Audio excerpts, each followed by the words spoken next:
Powell artist here. For this video, I'm going to show you how to paint a swan on a black background. On screen, you can see all of the material that I used for this acrylic painting. All the colors are listed, as well as a few extra little things to help us later on. In a moment, you'll see that my canvas is actually already primed. I did that just because it's a little boring to see me gesso over the canvas. It's already taped off with just painter's tape.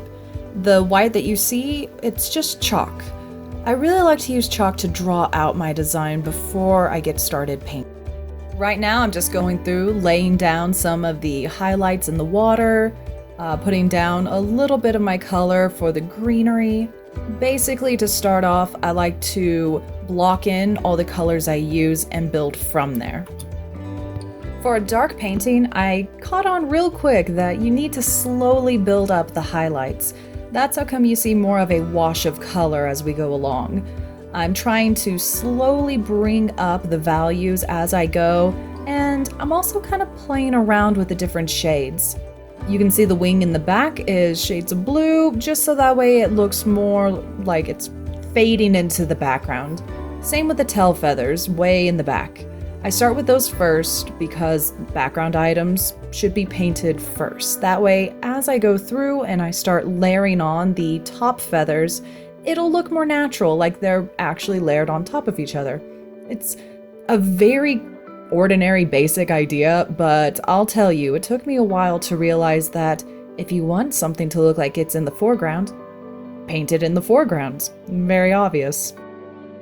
If you're going through and you're painting feather or fur or hair, do keep in mind to paint in the direction of said fur, feather, hair.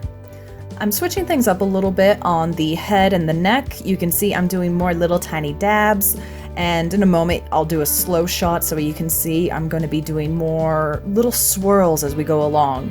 This is to play into the texture of the shorter feathers on the head and the neck. Whenever it comes to the longer feathers, I do larger, broad streaks. For the shorter feathers, just dip, dip, dip, dip, dip. That's all you're doing, just dip, dip, dip, dip.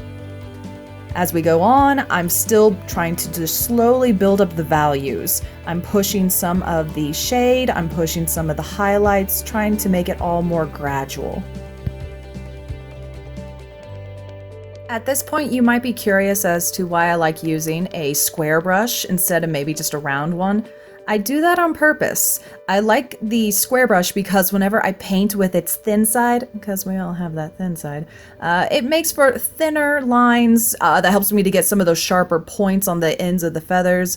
And whenever I just slightly angle my brush, that's how I get more of the fat lines, thicker texture. We all have that bad side. And I just prefer it because I'm far too lazy to switch up and go in between brushes. I don't like it. It takes up too much time. So I tend to just kind of use one brush over and over and over again. And with that laziness that I have, you can see that I'm just painting on the acrylic paint while it's wet. That's how I'm getting all of these subtle shades as I go, how everything's just blending as I go. Of course, there are some areas where everything has dried up, and I'm doing more of not a dry brush. I actually have a medium I'm using, where it's the gel acrylic. That'll come later. You'll see it flash on screen real quick. So if you're working with acrylic, make sure you work so that way it does not dry out. Go kind of fast so that way it'll blend with itself. If not, do buy a medium for that. There's some great mediums that keep the acrylic wet.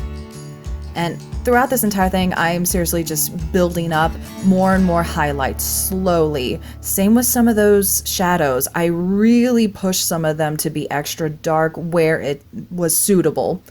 With an image like this that's on water, with a swan that is pretty much white, it's going to reflect a lot of different colors. And I really didn't want a boring swan. I wanted there to be a lot of different colors, different shades. I wanted there to be just constant reflection of a little bit of the green, the blues, and I added purple just because it was a good gradient in between. And now we have the palette knife. To be brutally honest with y'all, this is one of the first times I've ever actually used a palette knife. I just bought it one day years ago and I completely forgot I even had it. Never really thought about using it, and it's so wonderful. You can see how I can just like really glob on the paint, add on extra thick texture. It helps your acrylic paints to become a little bit more like oil colors or oil paints, where you can lay it on thick, and whenever it dries, it does not flatten out. So keep that in mind. You will be using a lot of paint, but the texture is just phenomenal. Oh, I wish I'd used it sooner.